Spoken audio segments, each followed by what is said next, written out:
د ننګرهار کوز کونړ ولسوالۍ تیر کال د دې ولسوالۍ په بیلابیلو سیمو کې لس لوی دښمنۍ چې ډیری کسان پکې په قتل رسېدلي وو حل او روغې جوړې کړي. نوموړی وایي هڅه یې همدا ده چې د کورنیو ترمنځ پاتې نورې خوابدیانې هم ختمې او ولسونه په یوه ټغر راټول کړي.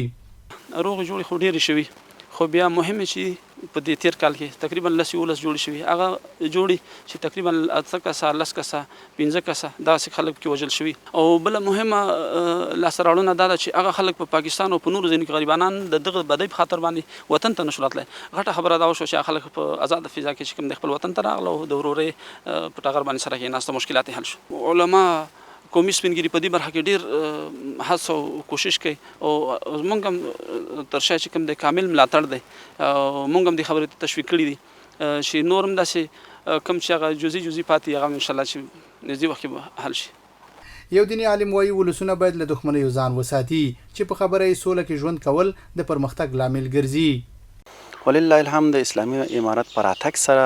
زموږ په ټولنه کې بلکې د هیواد په کچه باندې په ټوله برخه کې د روغ جوړې لپاره د مخکینی دښمنیو لپاره چې هغه د انقلابونو راهیسې پاتې وي یعنی د هغه مجاهدینو د انقلاب څخه را پدې خوا او همدارنګه تیر 20 کلن اشغال په وخت کې چې کومې بدبینۍ وي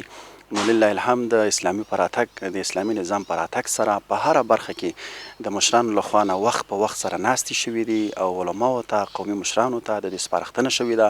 چې کوم مشکلات وي ستونزې وي په ساحوي شکل منطقوي او سیمهیز شکل باندې د دې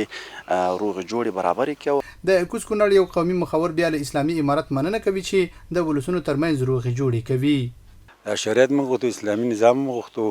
چې د زمونږ د بعضې ستونزې د اسلامي نظام د حاکمیت په منځ کې د ولسونو او د څوک چې د دشمنان دي چې د امارت اسلامي د ولسونو ملکان او عالمان یو ځای کړي دي د بعضې ستونزې ټول د پای ټکی ولا کېښوستو. موږ ته مننه کوو. د ننګرهار قومونو قبایلو چارو ریاست د معلوماتو له مخې واک ته د اسلامي امارت د رسېدو راهیسې د ولایت کې نږدې 2000 لوی او وړې روغې جوړې کړي.